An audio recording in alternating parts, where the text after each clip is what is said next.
Hi, friends. Susan Blackwell from the Spark File here to let you know that the doors are open for the Spark File Illume, a 9-month group creativity coaching mastermind that invites you to be the Chief Creative Officer and Chief Marketing Officer of your creativity. But what does that mean?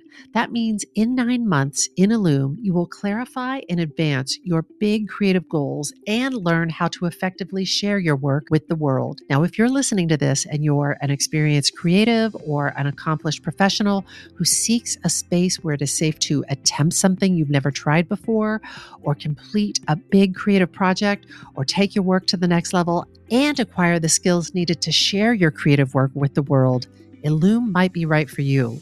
We are calling in emotionally intelligent, high-functioning creatives who are ready to level up.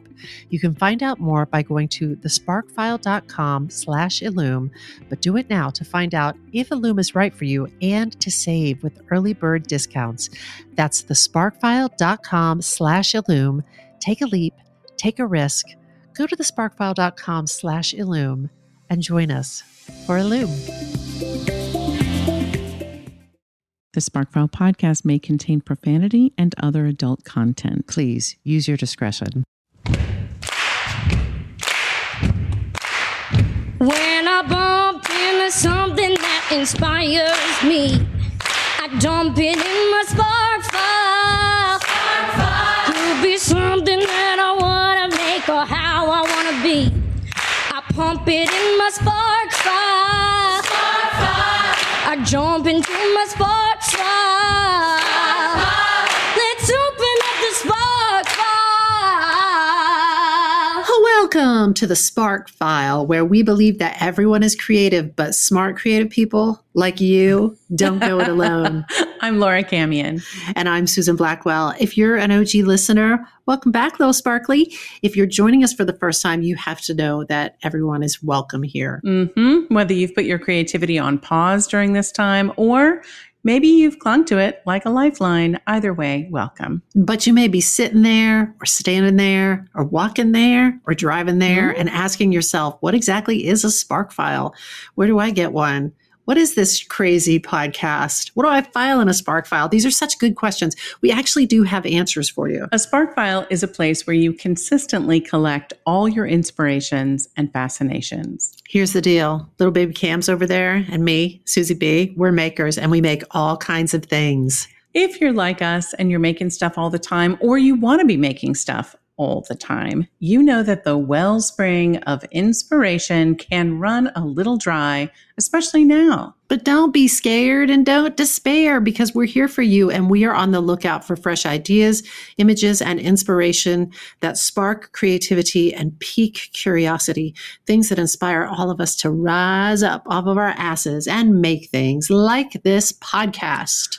Or a newfound self-awareness and, dare I say, confidence. I love how you said you had confidence, question mark. Hey, every episode we're going to reach into the Spark File and exchange some sparks. And from time to time, we're going to talk to some folks who spark us as well. And if you're not careful, you might just enjoy doing the work. So without further ado, let's open up the Spark File. Laura. Susie B. Laura. How you doing over there? Suze. I'm doing good. I wanted to point something out to you if you haven't seen it yet. David Sedaris wrote a essay for The New Yorker last week that was so good. It was about his dad's passing. And it was really, it was David Sedaris level stuff. So I just wanted to point your attention to that, as I know you are a big fan, as am I, and all of our listeners who love some David Sedaris. The New Yorker's got a piece for you. If you've lost a parent as well, it's really a beautiful, beautiful and charming essay. Oh. Just thought you might like that. Thank you. And I just popped onto the New Yorker website because I wanted, this is my to-do list is the 100 tabs opened on my browser. Oh, and so I wanted to make sure that best wishes when you restart. I love that, keeping a list like that, because either you will tackle it or it will take you down. It'll take down the whole computer and be like, we're not. I'm going to go with it will take me down. I recently had, as you know, Laura, a malfunction of an external drive to my computer. And I am forensically, like every time I go to open something, it was like decades of files. Yikes. And now some of them are gone. They're gone. No. And some of them I'm trying to cobble back together with recovery software and things like that. But yeah, you're right. That is miserable. I'm trying not to be too scared or neurotic about it and just trust that mostly it's just a pain in the ass. Because first where things were very well organized and I could access them immediately. Now, first the search happens and I look in all the different places to see if the file still exists. And then if it doesn't, then I go and I recreate I just start from scratch. It's just kind of a pain because, just when you think you've done that work, then a different file will come up that you're like, you forgot that it might not exist. You're like, I've got that. Like, oh no, I don't have that. I don't have that. But all of that is to say, it is my intention to read and enjoy this essay by David Sedaris in The New Yorker. Thank you for that tip. I love a hot tip. I love a hot spark. You bet. You know what? Just to trade you one hot spark for another. Yeah. What you got? One of my favorite podcasts, which I've actually used as a source on this podcast, is the podcast Criminal, hosted by Phoebe Judge. And they did an episode recently titled Masquerade, which is the story that we covered in Armchair Treasure Hunting. Oh, amazing. About Kit Williams, Cat Williams is the comedian. Kit Williams is the artist who created the book that pointed towards a buried treasure, which was a very ornate golden hair. Yes. And it's on the Criminal podcast because they do a beautiful job telling the story of how it was essentially stolen. Well, they kind of cheated, right? If they cheated. They cheated. Yeah. I mean, let's call it what it is. Yeah. So cheater, pumpkin eater. It's great. Yeah. If you liked Armchair Treasures Hunters or whatever that episode of our podcast was called, take a dip into the Criminal podcast. The episode is Masquerade, and stick around because that's a great podcast. Well, I'm going to get on that episode. Thanks, Suze. You're welcome. Sparks for Sparks. We are continuing our ongoing experiment, which I have to say I'm enjoying very much, where I give you a spark, you give me a spark. Yeah. But I love this experiment, and it permits us to go a bit deeper on the topic at hand. Yes. Which I love. think chat a little bit more during the deep dive. Is this interesting to you, listener? Do you give a shit? Do you just resent us for changing the format? Or like, please just suck a butt. We're doing the best we can over here. We're hanging on, people.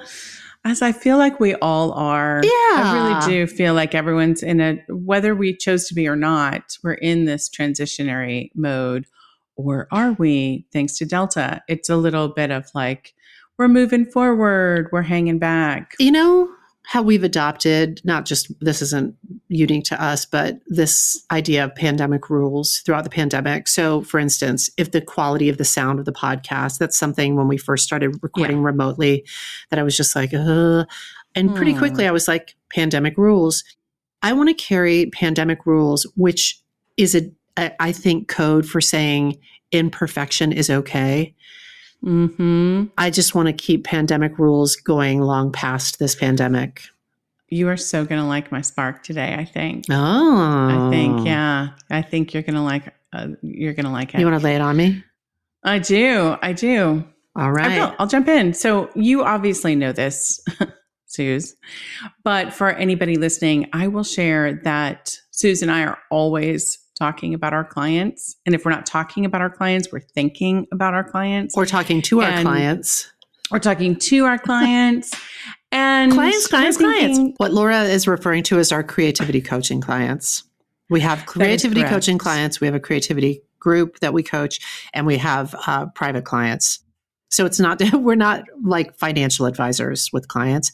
We're not massage therapists or dentists with clients. We're creativity coaches. True. Just in case We you're new to the are. pod, welcome. Yeah, I like that. And we have many of them. And, not to be weird, but we are obsessed with our clients. Like, we are always thinking about where they are in their creative journey, what kind of blocks they may be experiencing, what kind of challenges they're having, or questions for us, what kind of support we can give them.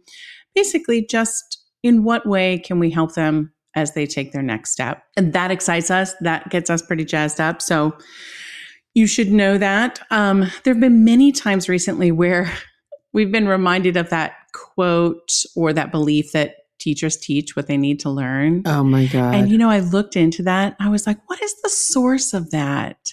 I believe it is a Buddhist concept, but there's several variations on the exact quote now that, have been attributed to different people. But wherever the idea originated, I think it's really true. So many of the things that we work on with clients are things that we've experienced and or overcome in our lifetime, or things that are like continual things we're working on, and have been for years. Sometimes we're so sparked by an idea that we want to build curriculum for it because, frankly, we want to truly dissect and understand the concept for ourselves, not just to learn it. It's so true. But like really absorb it. Yeah. Yes. In our bones, we want to know and have this information. So I think that teaching, that's one of the reasons why we both love it, because it really gives us the opportunity to do exactly that. Amen. So I've been thinking recently about how many of our clients will describe like what they've gotten done or what they've accomplished, followed by a feeling that it isn't enough, it isn't good enough, or they don't know what they're doing. And we've started playing around with, this is unofficial, but we've started playing around with a new term to describe it, similar to like body dysmorphia, where what a person sees when they look at their body is disconnected from reality. They obsess over a perceived flaw or flaws that other people don't see. We were sort of curious, like, is there an equivalent for when people obsess over perceived inadequacies in their productivity or in their abilities? Like productivity dysmorphia, ability dysmorphia. I don't know. Just curious. We're just toying around with that. But it would be dysphoria, maybe? Productivity dysphoria? I don't know. I don't know if that's true because I looked up dysphoria and it didn't quite fit. It's not a perfect fit, and it's okay because I think I've actually found the answer. Oh. That's right. So we're playing with like, wait a second, there's got to be something that really captures how people don't see their own abilities accurately. So meanwhile, separate from that, I was working on a Spark about a topic that we know for sure has affected our clients and ourselves and probably everyone we know at some point. And that topic is imposter syndrome. And I realized, clever names aside, this is really what we're talking about. Imposter syndrome is loosely defined as having a persistent belief in the lack of one's intelligence, competence, or skills. And often these beliefs are held despite so much evidence to the contrary. Oh my God. So no matter how much evidence piles up, accolades, awards, promotions, opportunities, that feeling persists that they are not doing enough, they're not good enough, and somehow someone's going to find out that they are a fraud. So imposter syndrome, I just hear the term without really knowing the definition because it's a term that gets bandied about so much. Yep. And I've thought, oh, I don't have that. What I have is the way I've described it in the past is no matter how hard I work, no matter how much I learn, no matter how much I accomplish, I'm just getting to sea level. But I think that's a different way of saying exactly what you just said. I think you're right. Will you say it one more time? Yes. And I'll explain it in a variety of ways. So, one or more might spark in you. But this is what it's loosely defined as: having a persistent belief in the lack of one's intelligence, competence, or skills. And I've added, as I'll explain further, oftentimes these beliefs are held despite so much evidence to the contrary. So it doesn't really matter how much you learn, how much you grow, how many degrees you get, how many awards you get. You're still, like you just said, I'm barely at passable, which is not based in reality. Yeah. Or to zero. I always think of it like I get to zero, no matter how clean the house is, no matter how. That's right. It's just like, I'm just getting to zero. So you're going to like the rest of this for sure. In an interview on medium.com, Dr. Jessamy Hibbard says, the mind trap of imposter syndrome means that even when you do well, it doesn't stop you from feeling like an imposter. This is because imposters have different rules for when they do well and when they do badly, attributing success to external circumstances, such as I got lucky or it's my good fortune, can't explain it. But if they do badly, it's because of a personal failing. This means... Oh my God. Wait a minute. So imposters don't internalize their success. So they're unable to update their view of themselves and see that their fears are not true. They're not accurate. I mean, my God, how many people relate to that? If I fail, it's totally my fault because I'm a failure. If I succeed, it's because of some other crazy circumstance. You know, it's not because of me. And as you talk about this, I'm also flashing back to reach back deep into the archives. I did an episode about the work of Annette Lareau and concerted cultivation versus natural growth as a way of raising children. And one of the things about concerted cultivation kids is that they think that their success is I'm sure not every concerted cultivation kid thinks this, but many think that their success, like I got into my first choice college, they totally don't see all the helping hands that got them there. They're just like, it's almost like the flip of this. Yeah. Do you know what I mean? They just see how their exceptionalism and their efforts got them there. And there's no parents, no guidance counselors, no teachers, no dad was a legacy. Like that just falls away in their mind. That would be the opposite. Yeah. That would be the opposite, because this person, and if you're in the throes of imposter syndrome, you might be like, yeah, I got into Yale, but I think it's my dad's friend made a phone call. It certainly isn't because of my skills and talents. You're going to attribute it to something else. If you didn't get into Yale, you're going to be like, that's because I'm not good enough and I don't deserve to be there. So it's interesting. And we have had a lot of clients say that they have struggled with this. So I thought, hey, why not dig into this? Love it. The thing is, like, imposter syndrome can be experienced in degrees. So it's not all or nothing. It can be anything from like a nagging self-doubt or worry that if I fail at something, just worrying about failing, all the way to like this idea of being found out. I'm going to be fired. Everything is going to be taken away from me as soon as the truth about me is revealed. So it can go from mild to extreme. But if you've ever felt any of these feelings, you might take solace in knowing that more than 70% of people have felt this way, according to a study in the International Journal of Behavioral Science. And people who challenge themselves, like CEOs and entrepreneurs, and I'll add creatives, could be at higher risk since they're continually in a state of ongoing growth and discomfort. Can I ask you a question? You can. And if I'm jumping your spark, I'll let you know. To just push pause on me. But can you have imposter syndrome in certain areas of your life? Specific areas, like, for instance, I might have imposter syndrome around my acting skills, for instance, but I have a lot of confidence around my teaching skills, for instance. Yeah, absolutely. It's not all or nothing. So here are a few familiar people who have shared their battles with imposter syndrome. Sit back, because there's quite a few. I narrowed this list way down. Michelle Obama, as reported in Newsweek, said, "I still have a little imposter syndrome. It doesn't go away. That feeling that you shouldn't take me seriously. What do I know?" I share that with you because we all have doubts in our abilities about our power and what that power is.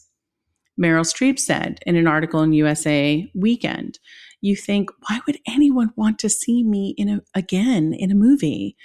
I don't know how to act anyway. Why am I doing this?"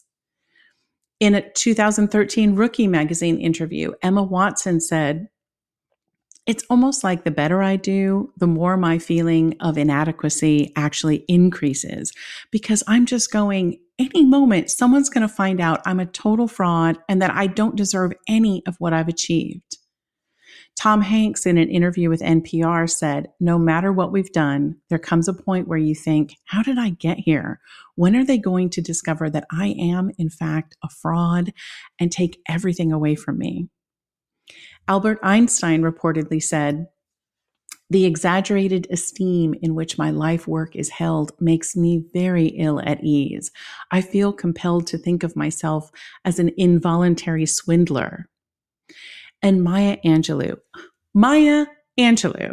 has said, Well, fucking Albert Einstein. Seriously. Michelle Obama. Come on. Maya Angelou has said, "I have written 11 books, but each time I think, they're going to find out now. I've run a game on everybody and they're going to find me out." Fuck. Why is it when we have done well, right? Dare I say, when we have lived up to our greater purpose, when we have shined our light and people have noticed, we think it's a fluke and that we're somehow fooling people. Honestly, like we have so many clients we've talked to who've struggled with this dynamic. So I dove into a book that very same Dr. Jessamy Hibbard wrote called The Imposter Cure: How to Stop Feeling Like a Fraud and Escape the Mind Trap of Imposter Syndrome. Dr. Hibbard, by the way, is a clinical psychologist, author, and commentator with over 15 years' experience working in mental health. She focuses on supporting adults who are experiencing depression, anxiety, low self-esteem, which eventually led her to tackling this book on imposter syndrome. Dr. Hibbard explains that imposter syndrome is all about fear, not surprisingly. It is triggered when what others expect from us exceeds what we believe we're capable of. So, oh my God. So think about getting a job or a promotion that others believe you are perfect for, but you have doubts about whether or not you can do it. Or in our cases, maybe being invited to create a show or a performance of some kind, and you want to do it, but you also question whether or not you can pull it off. Right? And you're just like, oh my God, why did they choose me? I don't know why they asked me to do this, because although I very much want to do it, I question whether I can. So interesting that you mentioned the growth mindset earlier. When we're able to maintain a growth mindset, we might be scared, but we lean into it. We might even have a mantra like the ones we've talked about on this podcast before. You might say, this is a challenge, but I can learn to do it. Or I'm scared to try this, but I can do it. And even if I fail, I'll be okay. But someone who is in the throes of imposter syndrome might slip into a dangerous cycle that Hibbard calls the mind trap of imposter syndrome. When you're in the mind trap, which, by the way, you can slip into for years or decades, or just for a particular project. For a moment, maybe. Or for a moment. Here's what happens.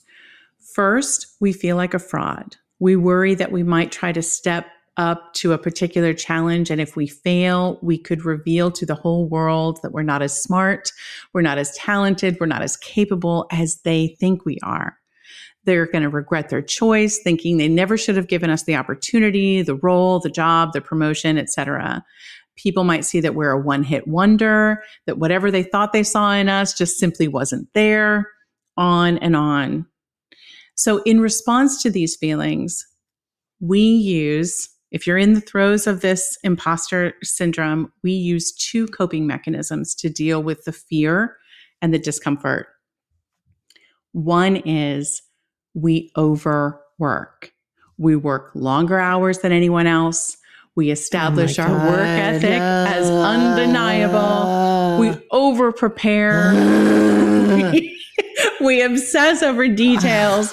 We set impossibly high standards, and we try to stay in control at all times. Oh my God. That's one coping mechanism. The other coping mechanism is we avoid. Avoidance, aka procrastination. We avoid doing the work. We don't ask for help. We stay under the radar. We don't prepare a ton. We try to keep it light and easy. I'm so fascinated with these because I'm like, I couldn't help. I'm like, oh my God, there are those times when you're like, oh, if I do this, that way, if I fail, right? That's God. I didn't really Laura, try, right? As you're describing this, I was like, oh, I have observed myself just basically bouncing between these two states, these two coping mechanisms. Typically, where I live now is in what I think is in a character one part of the brain that is just like prepared and thorough and, you know, all of that. But I've observed there was a time when I used to under prepare for auditions. And my thought, I think I've talked about it. I talked about it on the preparation episode of this podcast. And I thought if I kept it easy and breezy, then the final product, like for an on-camera audition, for example, would appear very human, very authentic and natural and easy and breezy, which is not the case for me. That's not the best tack for me. But I think if you peel the onion layers back, really, I was like, I'm going to keep myself safe by not preparing too much so that when I don't get it, I'll be like, that's okay. I didn't really put that much into it. Well, what's really interesting so when we're in this mind trap and we do one or the other of these things, overwork or avoid, then the day of the task arrives and somehow we succeed, right? We blow it out of the water. We do an amazing job. You get the role despite not having prepared, or you get the role having over prepared. Instead of believing that we succeeded because we are competent and capable, instead we attribute our success to either the overwork or to the avoidance. And we believe that the overwork or the avoidance is the secret to our success. We feel affirmed that we are, in fact, an imposter just getting by overworking, for example, and the cycle starts all over again. So that's what the cycle is. I'm afraid I'm not good enough. Get an opportunity. I overwork. I succeed. Then I tell myself I only succeeded because I overworked. So I have to pause here for just a second to confess, like I believed for so many years that what I had to offer is that I was scrappy and I worked hard. And my work ethic was part of my identity. I worked all hours. I worked over vacations. Damn it, I could be relied upon. Like there was just no question. Full stop. And trust me, I know that this must have been annoying as hell for other people that I worked with. But when I reflect on that, I realize I was telling myself a story that went like this. I might not be the smartest person in the room. I might not be the most talented person in the room or the most accomplished person in the room, but damn it, no one works harder than I do. I feel like we've heard this though, again, back to that preparation spark, people like Will Smith saying, I will outwork anybody. And that's the secret of my success. So that is, I can't speak for Will, but I can speak for myself. That is absolutely the mind trap of the imposter syndrome, because I did not believe that it was my intelligence, my talents, my skills that were contributing to my success. It was my overwork that was contributing. So as you can imagine, that is one of the reasons why it's difficult to get someone who overworks to stop overworking. Because you're like, but that's how I've gained everything that I've gained. That is why I'm succeeding. Did you tell me one time that you had an acting teacher who said to you, Laura, can you consider the possibility that this might just come easy to you? That is correct. That is correct. Because I was like, we were in rehearsals for a show and I wasn't getting any notes, like, a few things here or there, cross a little bit. Oh yeah, that's cross right. Downstage right a little bit sooner, whatever. But I was like, but where are like the meaty notes about where am I lacking? Yeah. And so I sought out the director and asked for a meeting and was like, but be honest with me, like really give it to me. And she was like, I am giving you all the notes that I have for you. And I'm like, yes, but like deeper level, I can handle it. No, tell me. The real notes, the notes that are in the vault where you don't want to hurt my feelings. I can take it. Notes, I can take it. And yeah, she was like, can you consider the possibility that acting is easy for you and can you let it be joyful? Like it doesn't have to be excruciating work. As you're describing these two sort of gears of coping mechanism. Yes. Again, not jumping your spark, but my hope is that by the time we conclude the recording of this podcast, I will have an idea about some sort of middle path, some sort of... Well, yes. Yes.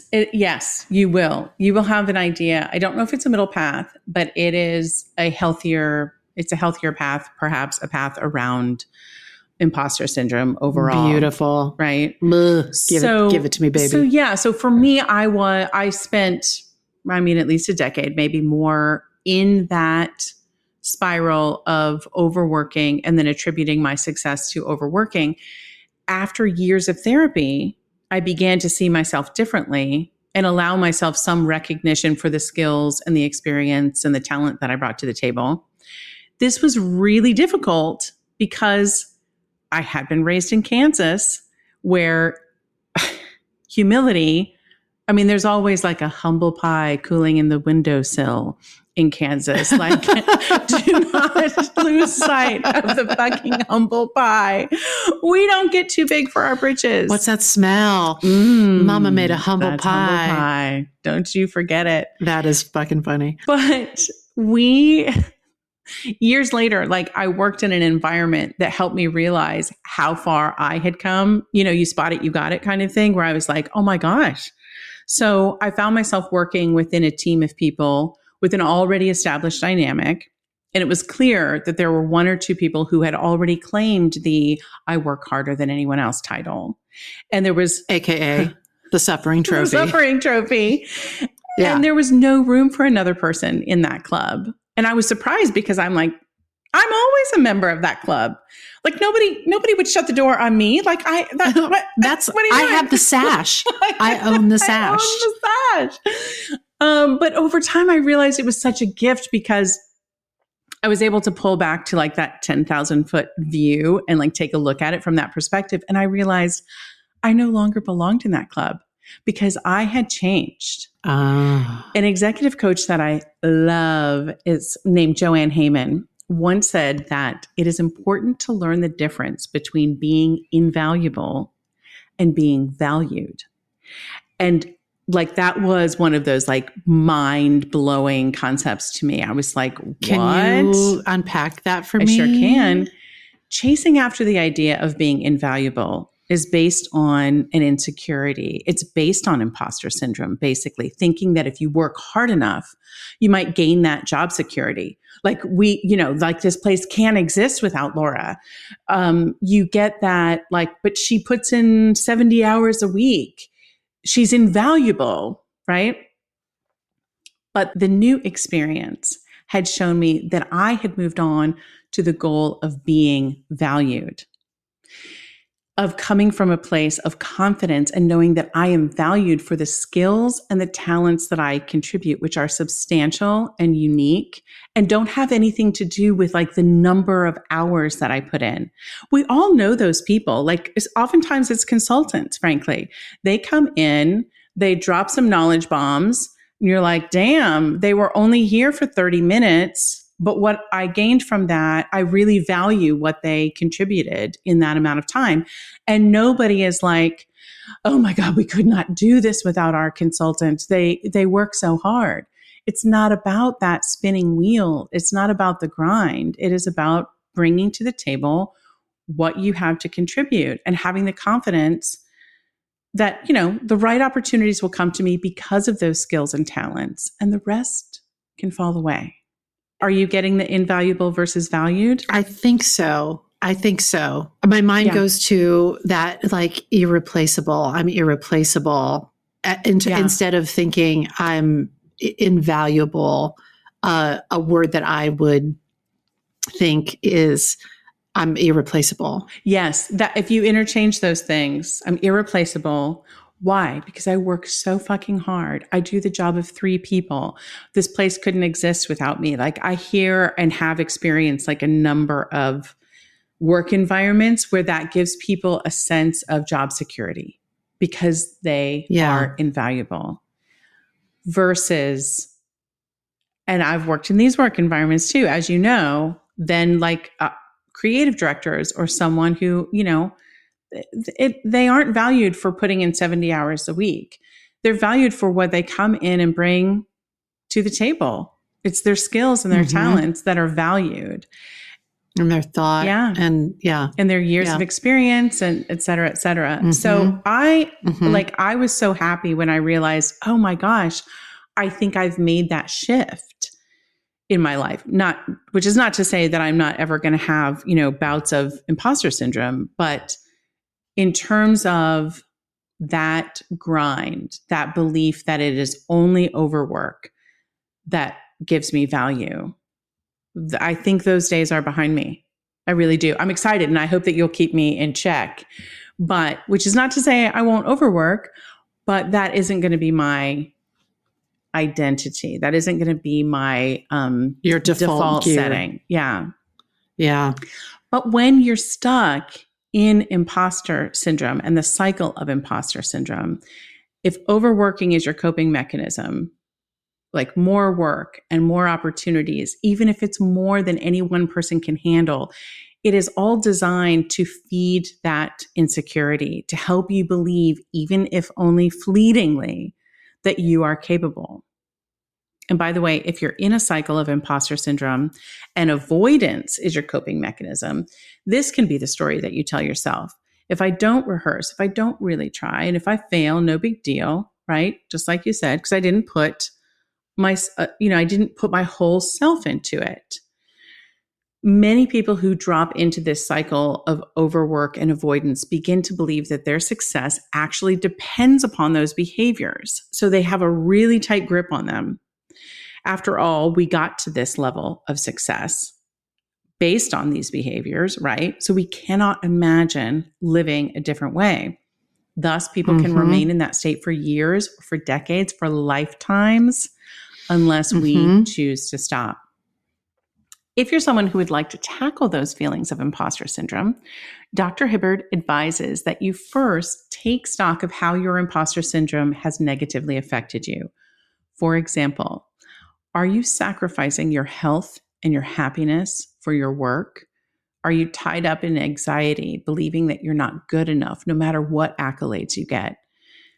How might it feel to move through the world with confidence, trusting your ability to succeed, and knowing, frankly, that even if you don't succeed, you'll be okay? So first, she asks that we sort of explore those questions and determine like what negative impact has imposter syndrome had on our life. Then she suggests that you recognize that your thoughts and your feelings about your lack of ability are likely not based in reality. In fact, they're likely unreasonable and untrue. And if you've listened to the past few episodes in the past few weeks where Susan shares the spark of Dr. Jill Bolte Taylor and whole brain living, you might recognize that the negative messages are coming from inside the house, from character 2 specifically. You might look around and see that the only voice criticizing you is within you. Ask yourself, is there any actual evidence for these negative thoughts and beliefs? If you could look at it from like a researcher's point of view, from an outsider's point of view, would you rely on this single source of data, even though all other data says something else? Because this is what we find with like imposter syndrome often happens most often to people who are really successful. So by all other evidence, they're doing great. They are doing great. But inside their mind, they're like, I'm not though. I'm not. But here's the thing. As you're talking about this and laying it out, I'm thinking about what a driver it is. I mean, like a crack in a whip driver to get people to continue to, try to work at the highest levels. I'm talking about the people whose coping mechanism goes to overwork. Mm-hmm. And so there is measurable success that can come from this. But here's the problem. I have to live this one wild and precious life. That's right. You have to live this one wild and precious. We get to live this one wild and precious life. And my experience has been, if I am just grinding, trying to get to zero, trying to get to sea level, another way of saying that is just to get to a neutral feeling about myself. Mm-hmm.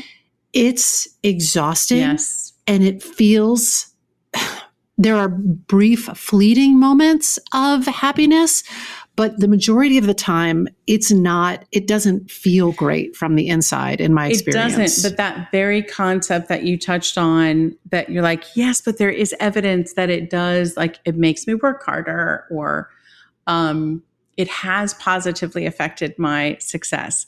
That is the story. This is one of the toughest things about imposter syndrome, is that when you're in it, you truly believe that being tough on yourself, this critical voice, this really negative self-assessment is literally at the core of your success. You tell yourself you need it. It's what motivates you.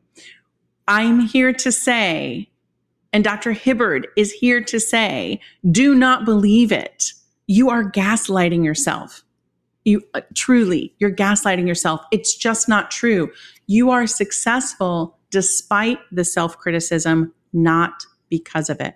So to put in the words of the work of Jill Bolte Taylor, it is a little pea-sized cluster of cells in the character 2 part of your brain, in the left hemisphere feeling part of your brain, that are coughing up this incredibly persuasive, driving self-criticism. Yeah. And when I talk about like, what is the alternative? Like, what is the middle path? I know that I have felt differently. So I know that there is other possibility. But in this moment, I will tell you, Laura, in this moment of learning this from you freshly for the first time, I'm just like, what? I feel at sea a little bit. I'm going to help you. I promise. By the end of this, I'm going to help you. But I believe in you. I think it is so interesting what you just described, that character 2, that little cluster of cells that is somehow maybe like through self-importance, self-aggrandizing, believing that it is cracking the whip for character 1. And character 1 is responding to that and working hard. And thanks to that voice, we're getting so much shit done. And if that voice were quieted, then maybe we wouldn't accomplish as much as we accomplish. But the self-criticism is not making you work harder. It is not making your quality of work better. It is simply draining you of energy. It is depriving you of good feelings that, frankly, you've earned. That self-criticism actually is putting us at a higher risk of depression and stress. Here's a secret I learned from Dr. Hibbard's book. Self-compassionate people are more resilient and bounce back more easily from setbacks. They're more likely to learn from their mistakes and take steps to improve themselves. And get this, they're more likely to reach their potential. I mean, I can tell you there were years that I thought, if I'm kind to myself, I won't get anything done. I mean, if I'm like compassionate with myself and like let myself do whatever I like want to do for the day, that isn't going to get me anywhere. I thought it was only me pushing myself, being harder on myself, And that dynamic inside of me was what was making me get things done. In actuality, according to Dr. Hibbard, letting go of these habits doesn't mean that you won't hold yourself accountable for your actions. It doesn't mean that you won't reach for greatness. Letting go of these coping mechanisms will actually allow you to accurately assess your abilities and performance. Yes, you will continue to grow and evolve, but you will do it with your eyes open, looking at the reality of your talents. It will allow you to learn to embrace those emotions that we try to avoid: fear, insecurity, imperfection, and yes, failure, and learn to live with them, even gain from them. More than anything, getting out from under this trap will give you the gift of a more empowered, healthy, and balanced life. In the medium.com article, Dr. Hibbard says this: I call it the myth of imposter syndrome. Often people try to convince me that imposter syndrome has its good points, and they say it's not all bad, with reasons such as it makes me work hard, it keeps me humble, it means I aim for high standards, it motivates me, it is better to be modest than arrogant, it keeps me in check. To be clear, Dr. Hibbard says there are zero, absolutely no advantages to holding on to imposter syndrome. Rather than helping you, imposter syndrome is what holds you back, and research supports this. It makes you feel more anxious. It stops you taking on board any of the good things that you do. It puts limits on your potential and makes it difficult to enjoy the things you care about.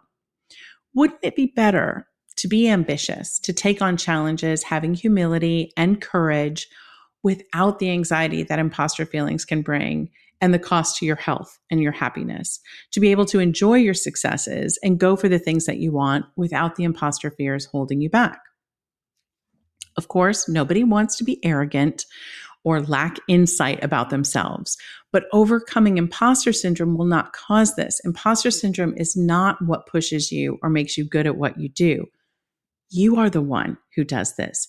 You are hardworking and conscientious. That is the person that you are, right? It's the person that you are. It is not this other overworking character. I see your hand in the air. Suze, you have a question? I'm just again overlaying the work of Jill Bolte Taylor on this. Yeah. And I'm thinking about how you and I have been really talking a lot about how this plays out in real life and how it makes life, I have to say, just anecdotally, since we've had those conversations about the work of Jill Bolte Taylor, and I feel like this is just going to contribute to it, I do feel a greater sense of happiness and lightness. 100%. Because I am able to parse when different parts of my brain are activated and then ask myself consciously, what's the most useful parts of my brain to be activated right now, and make choices about who's going to be at the driver's wheel. Right. And to give you a very specific example, because of some work that I'm doing right now, I have been commuting a lot. I have been driving a lot. And after living in New York City for 20 years without a car, I now find myself driving a lot. And in those 20 years, when I wasn't driving regularly and taking mass transit, cell phones really became, the proliferation of cell phones. Everybody has a cell phone, which means there's an increase of distracted driving. Yeah. Since the last time I drove regularly, it's like half the people on the road are drunk now. Morning, noon, and night. Yeah. When I say drunk, what I mean is drunk with their cell phones, like they're distracted by their cell phones. I drive with great caution and sometimes anxiety. Yeah. And I was like, is there a way this is just an example, like a little metaphor for this work, but I've been challenging myself and saying to myself consciously, brain, is there a way that I can be very present and vigilant as I drive without being anxious and fearful? Yeah. Because if I'm spending that many hours behind the wheel, literally, of a car, I don't want my character to anxiety driving my brain metaphorically, and just because it's exhausting. It's just exhausting. So is Dr. Hibbard saying consciously easing up on that character 2 part of the brain that is fearful, that is critical, that is a taskmaster, that is in favor of that sort of overwork out of fear of what will happen if we don't overwork, and sort of letting another part of the brain drive, whether that is, okay, this morning, character 1, you are going to organize this shit. You are on it. Then we're going to bring in some character 2, just some creativity, some innovation, some playfulness, all with the understanding that underneath all of it, there's a sense of peace that's always at play. Is that a translation between Dr. Hibbard's work and Dr. Jill Bolte Taylor's work? I think it can be. I mean, what I loved about when we were talking about Jill Bolte Taylor's work, and we mentioned it on that episode, I love that it seems to incorporate or align with so much learning from various areas. Like nothing about her work runs counter to other frameworks. It's like inclusive of other frameworks. Even I was working on this Spark, at the same time and reading this book as you were sharing the Dr. Bolte Taylor's work. And I was thinking to myself, they're not in contradiction to each other. They are explained differently, but definitely Dr. Bolte Taylor's work can incorporate this. And I'll give you some specifics. Awesome. Yeah, I'll give you some specifics, but I think that what is really interesting to me is that whether we knew Dr. Hibbard and Dr. Bolte Taylor at the time, which we did not, but we began approaching the creation of our business with this very goal in mind. Yes, we want to keep learning. We want to keep growing. We want to keep excelling. We'd like to still have, success and abundance in all the ways that we've had in the past, but we also want to be mentally, but with a different flavor. Yeah, we want to be healthy mentally, physically. We don't want our business to be run on insecurity and coping mechanisms. You and I don't want to have the dynamic of like, well, who worked harder this week and how many hours did we put in? Like that shit. We're not interested in that. I feel like we talk so much about how easy. I mean, I have the word easy written all over my Post-it notes, all over my computer, different versions of how easy could you make this? My success is easy, flowing, fun. Absolutely. And lucrative. Like ease. I think consciously have chosen to build a business that is something that contributes to our joy, that is our gift to our life and to the lives of others, and that it is not something that we need to cope with. It's no coping mechanisms required. Yeah. And I have to say, as I was reading this book, I was able to reflect on the path that pulled me out of imposter syndrome, that pulled me out of overwork. And, while I did it via therapy, maybe not even conscious of that was the work that I was doing. Yeah. But I think this book would have been a great service to me. And I think it would be to many others. One thing I want to clarify, Sue, is the overworking in and of itself is not, I think using overwork as a coping mechanism is a problem. There's going to be times where we push ourselves and we work really hard, and that can be invigorating. That can be so satisfying.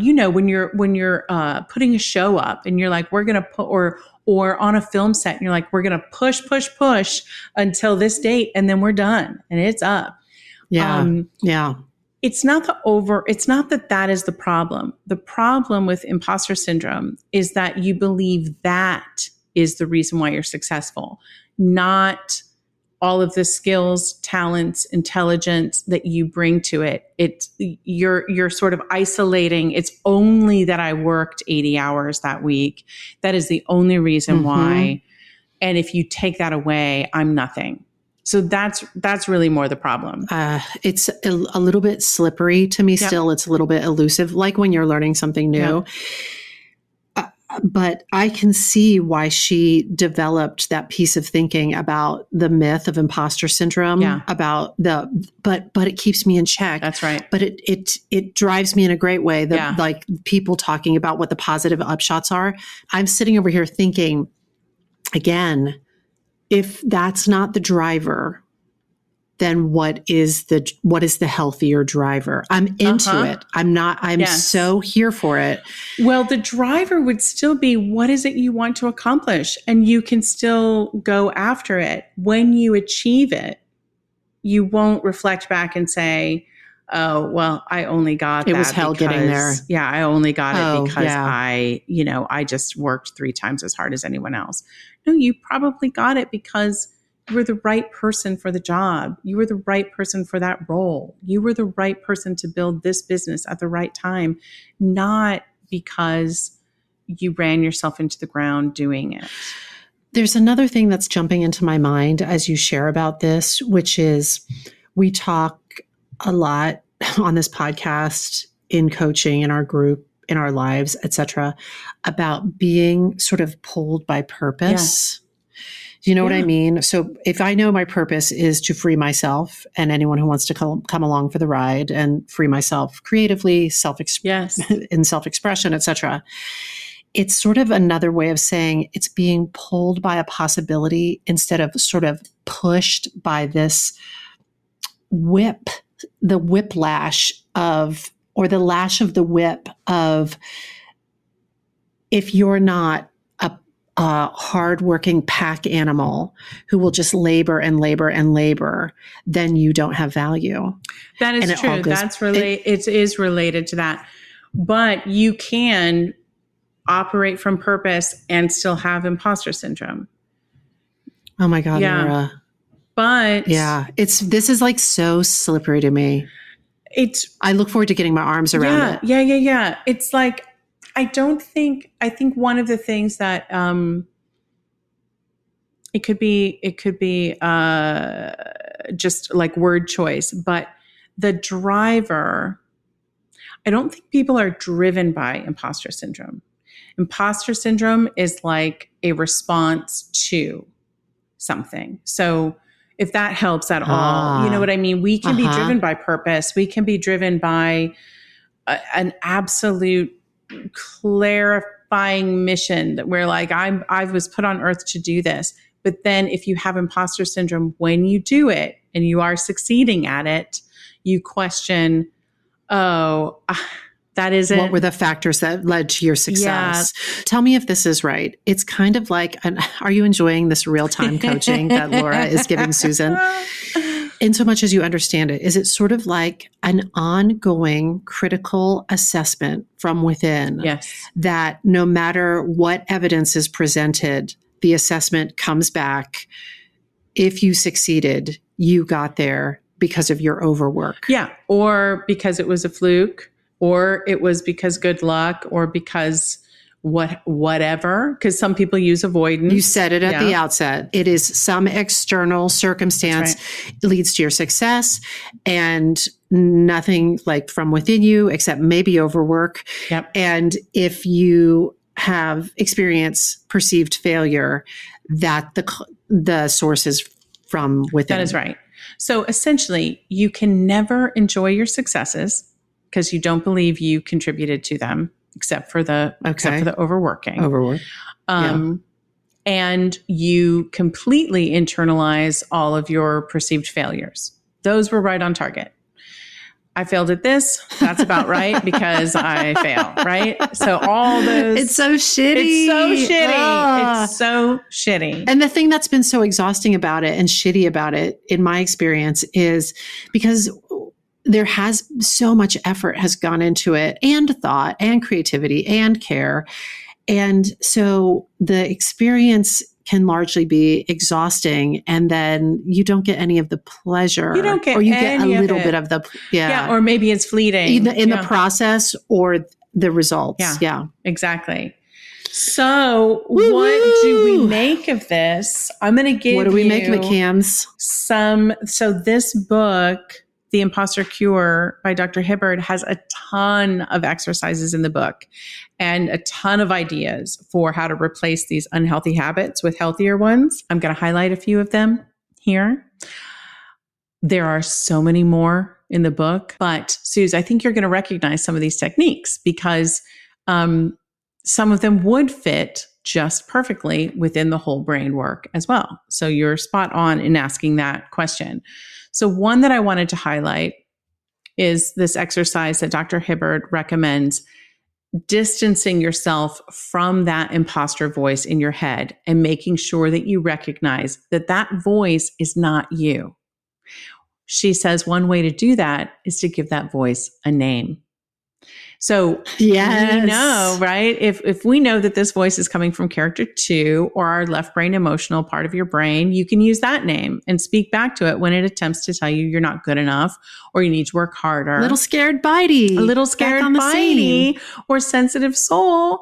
Thank you so much for your contributions, but we're doing just great. This may be a challenge, but we can do it. Right? So another thing Hibbard recommends is something we've done with our coach, Jennifer Rosenfeld, and we've also created a version of this for our classes. This one is to create an evidence file. Literally take out a piece of paper and write down every single achievement you can think of from your whole life.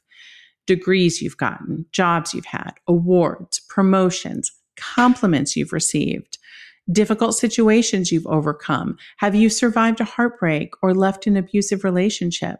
Have you gotten yourself out of debt or paid off a student loan? Have you been there for someone else when they were going through something difficult? Hobbies you've learned, classes you've taken, literally everything, every single achievement. Then step back and take a look at this list. If you were a private investigator, a judge, or a journalist, and you were assessing this list, what would this list of evidence say about that person? What does it say about who you are and what you're capable of? What would you think of someone else with this list of achievements? Are you thinking about yourself the way you would think about someone else and applying the same rules and judgments to yourself? This exercise is really about internalizing our successes, which frankly, many of us are resistant to do. I think it has something to do with remaining humble or just simply not believing big positive statements about ourselves. So Dr. Hibbard also recommends that we keep a daily diary, that we write down everything that's going well, including examples of how your strengths are evident in action. Include any compliments, any positive feedback, and successes. She recommends reading through it at the end of each week so you can remind yourself of all the good things that happened and really internalize it. I just want to add, or maybe check with you, Laura, to see where you think this falls. You know, you can only think a single thought at a time. Now, thoughts can come in quick, rapid succession. So in a millisecond, you can have what seem like thoughts simultaneously, but we can really only think one thought at a time. And I have been spending the past couple of years when I have a little free time, and even I'll make a little time because I am the source of all time. Thank you, Kay Hendricks. I love how this, I feel like this podcast could be retitled, Watch Laura and Susan Learn. We're learning. But I spend a lot of time cultivating and considering and thinking and feeling gratitude thoughts. Yes. Yeah. And on one hand, it takes up the space where maybe some negative or some imposter syndrome thoughts could live. But I think it also strengthens those neural pathways that speak to what you just said about, I thank my brain for being a good, healthy brain. Yes. I thank my body for being a good, healthy body.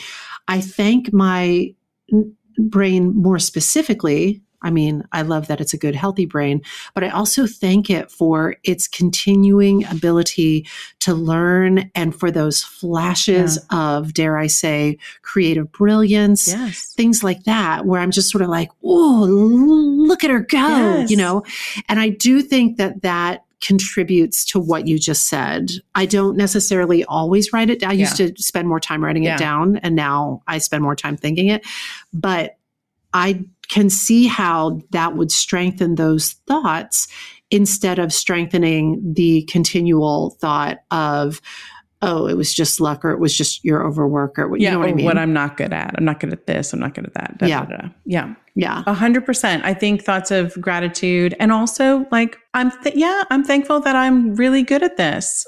I'm thankful that I found work that I'm great at. Yeah. I'm thankful that work that I love, that's of service to people. Yeah. And that it's okay, honestly, to know that we're good at something. It doesn't mean that that you're an asshole. Should What's that know smell? that. The smell of humble pie cooling out a window. There it is. I can smell it all the way from Kansas. Oh, piping hot right out of the oven. Oh, just like Grammy used to make. So one of the things that we'll do in our class in terms of our feedback is insist that artists write down the praise that they get during feedback sessions. Absolutely. And that's also part of this, because we can't internalize what we don't remember. And we know that our brains will fixate on that one negative note that we got, or the 5 negative notes or perceived negative notes we got. So unless we force it to consider what is going well, so we will insist that artists write down, here's what's working about my script or about my project, et cetera, because it is important that we internalize our success. Dr. Hibbert actually says it's impossible to internalize your success when you don't speak about it to anyone else. So many people are afraid to acknowledge a success for fear that it seems like they're bragging. And we don't want to be assholes about it, obviously. But she really stresses how important it is to talk about your successes with your loved ones and people we trust. And over time, it will change the way you view yourself. Suze, we try to do that too. You and I have worked on that, especially in regard to money. And it's a safe space for us to talk about money we've saved, money we've spent well, getting out of debt, all of these things that are often, shrouded in taboo. Like you can't talk about that. And it triggers other people, because if I talk about having made money, then I'll feel guilty about someone who I know is struggling with money. Yeah. And vice versa. Like it's, but learning to celebrate other people's successes, I think is equally important. I don't think like Susan's such a dick. She just told me about like 5 great things that happened to her.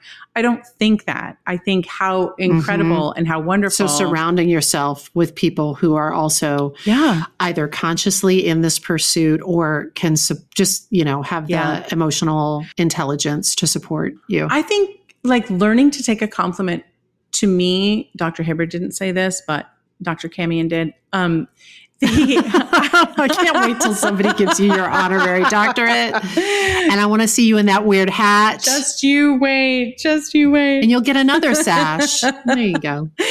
But I think that learning to take a compliment falls in this category too.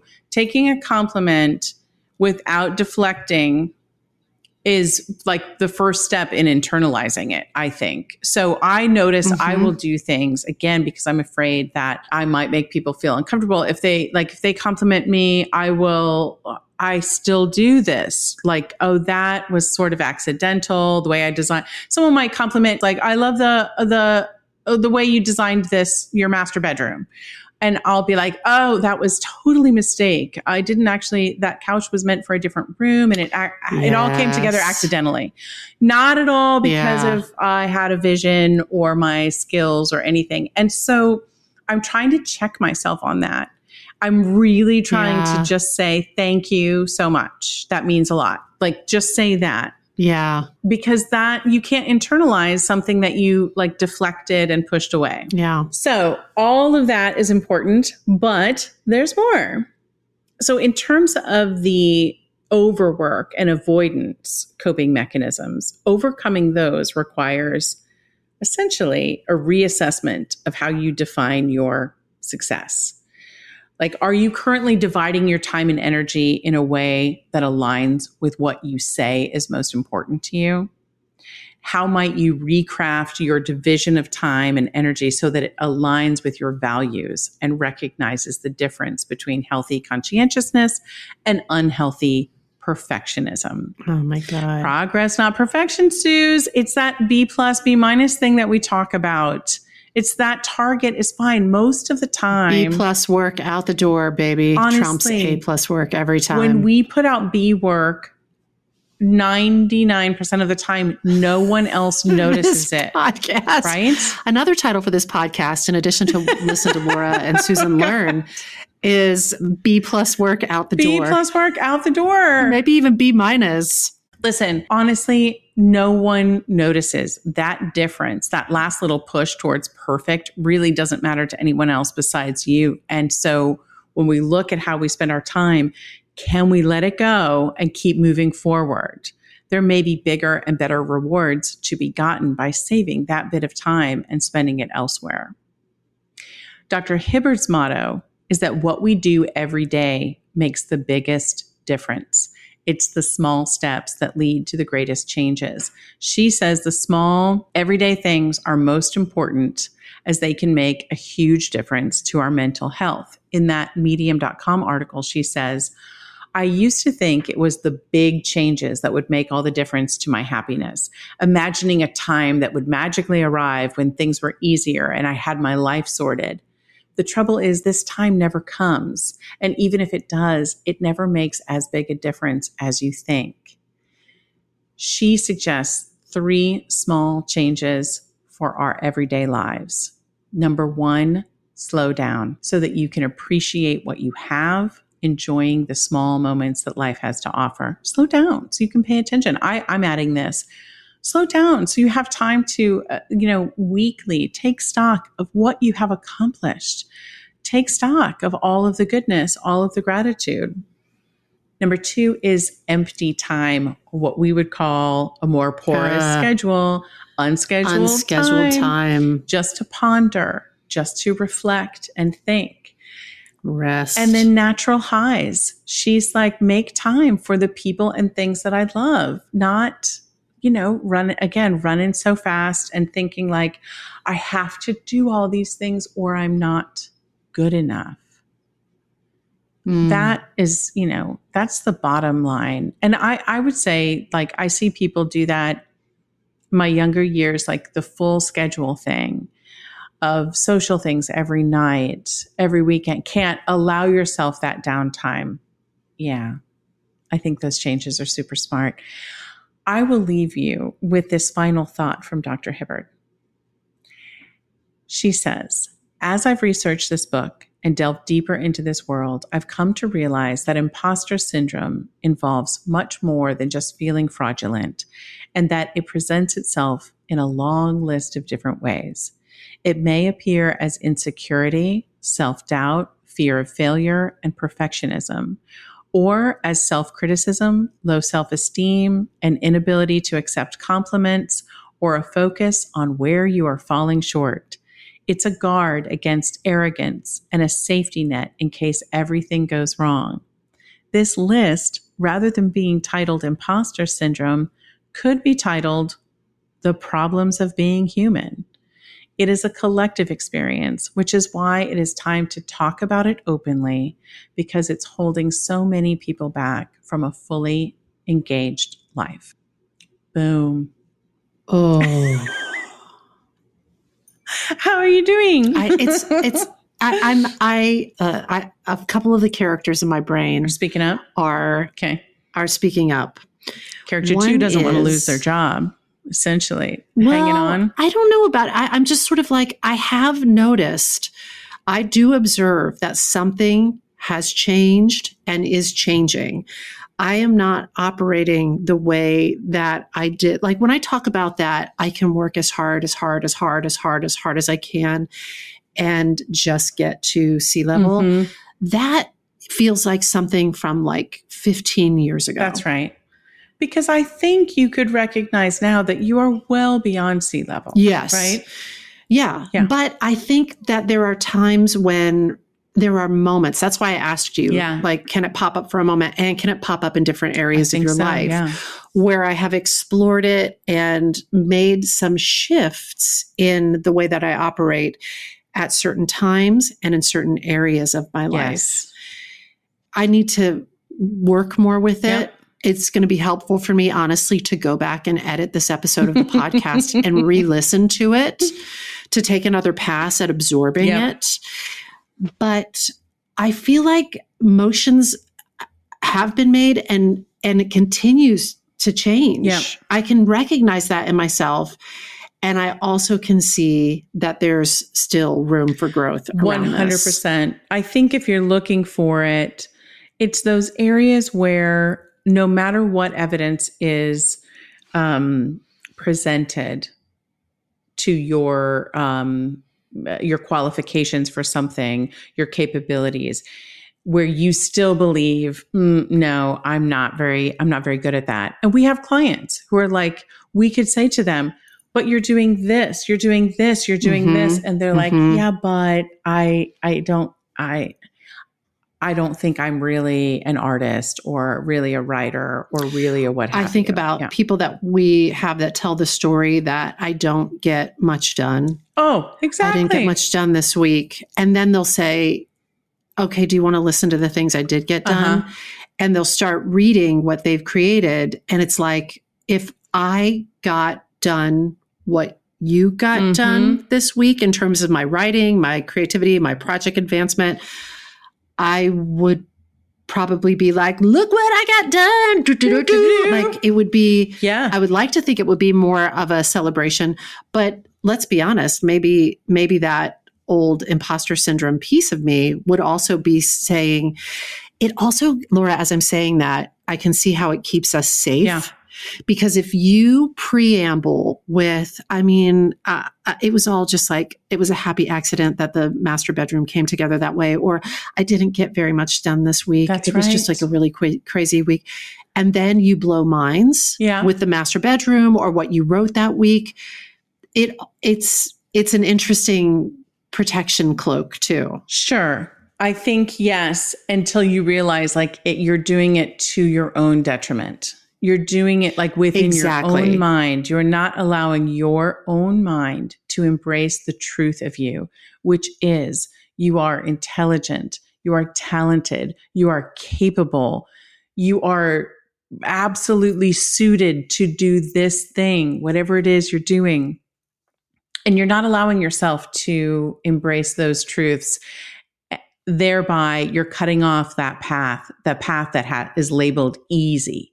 Here, come down this way. This could be easier for you, but you're choosing instead to go down a path that is like, fraught with peril and difficult and challenging because it feels more like that feels more appropriate because I'm not really good at these things, but maybe if I struggle through it. So good, Laura. I'm going to continue learning. Keep learning. I'll keep learning and growing. That was great. I hope it's helpful. Really and I think we'll do some curriculum. I think we could do some work on this because I think it would be enormously helpful. Exactly. Let's learn it. Let's get our arms around it. And let's break that cycle. Let's break the cycle. And I think that's it. This episode of The Spark File was made on the lands of the Lenape and Seminole people. And as always, we hope it put another bunch of sparks in your file.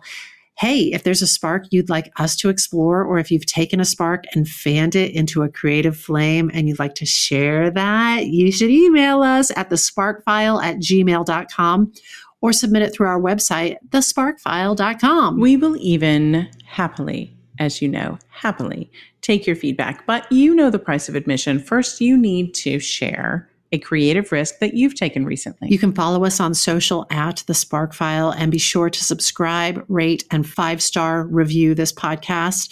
It really helps other listeners to find us, especially the subscription part. So go on and smash that subscribe button. Also, if you like this podcast, We say that as a joke around our house. Smash that subscribe button, smash that like button. If you like this podcast, go on and smash that subscribe button. It's so bro-y. If you like this podcast, we hope you'll share it with people that you love. And if you didn't like it, lighten up. It's summertime, everybody. If something tickles your fancy and gets your creative juices flowing, we are writing you a forever permission slip to make that thing that has been knocking at your door. It's your turn to take a spark and fan it into a flame. You got to take it and make it. Bye. When I bump into something that inspires me, I dump it in my spark file. Could be something that I want to make or how I want to be. I pump it in my spark file. I jump into my spark file. Let's open up the spark file. Hi, friends. Susan Blackwell from the Spark File here to let you know that the doors are open for the Spark File Illume, a 9-month group creativity coaching mastermind that invites you to be the Chief Creative Officer and Chief Marketing Officer of your creativity. But what does that mean? That means in 9 months in Illume, you will clarify and advance your big creative goals and learn how to effectively share your work with the world. Now, if you're listening to this and you're an experienced creative or an accomplished professional who seeks a space where it is safe to attempt something you've never tried before, or complete a big creative project, or take your work to the next level and acquire the skills needed to share your creative work with the world, Illume might be right for you. We are calling in emotionally intelligent, high-functioning creatives who are ready to level up. You can find out more by going to thesparkfile.com/Illume, but do it now to find out if Illume is right for you and to save with early bird discounts. That's thesparkfile.com/Illume. Take a leap, take a risk. Go to thesparkfile.com/Illume and join us for Illume.